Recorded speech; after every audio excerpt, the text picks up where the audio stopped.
Before the beginning, I'll tell you my story. I might not be able to be here today because on a presentation day in December, I was so nervous about standing in front of the people that I couldn't show my ability properly. It made me a kind of best backer for students, just in case.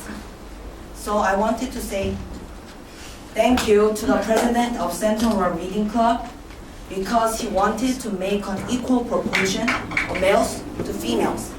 That's how I'm here. Now, here I stand, and I will try my best to prove I'm not a backup.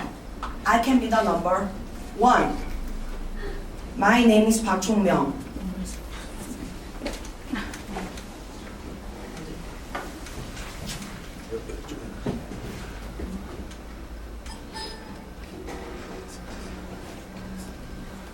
Have you guys ever thought about living as a vampire? Living in the dark, eating human blood, running faster, more powerful than any human beings. Recently, I got injured on my ankle because of the basketball accident. I should have worn a cast for more than 4 weeks. At that time, I imagined living as a vampire. If I were a vampire, I would never feel any pain. It will possibly be recovered much faster than I used to be. Isn't it interesting? If you get a chance to live as vampire, are you going to choose or not? This speech will take about 5 minutes, so I would like to hear your answers at the end of the speech. Think about it. I'll ask you one more time at the end. As you're already aware, the reason why I talked about vampire is the book I've chosen is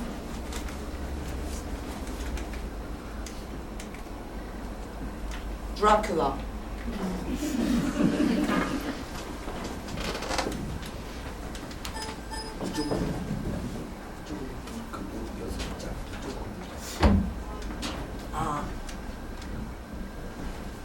I will talk a little bit about general features about vampires.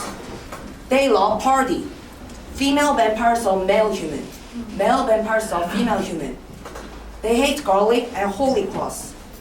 They also hate silver, and they can be killed by putting holes in their heart. If they were exposed to the daylight, it will burn them down to the ashes.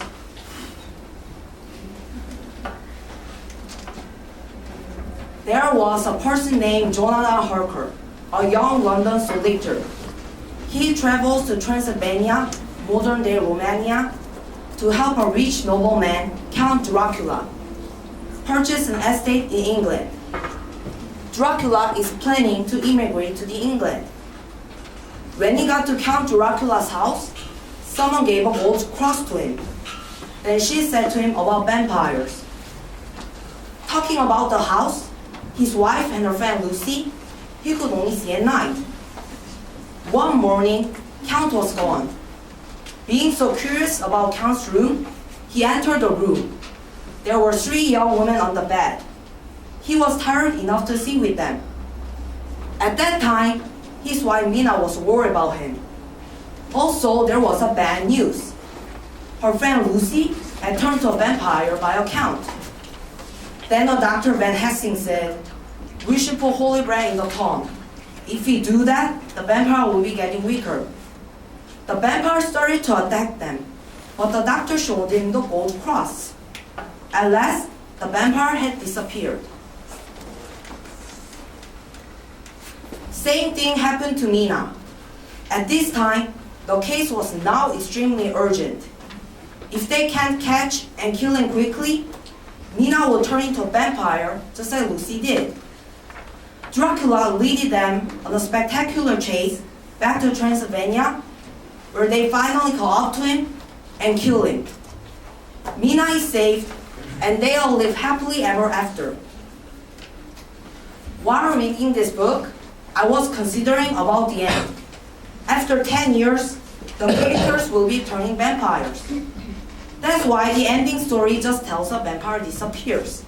It doesn't mean that the vampire died.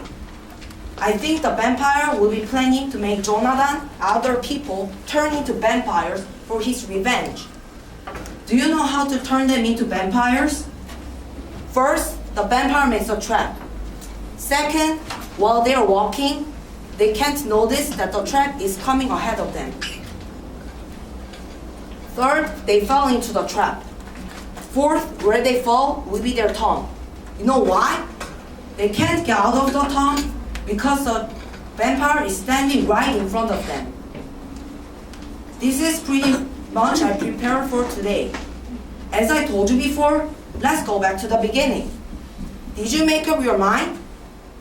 Do you still want to experience living as a vampire? Thank you.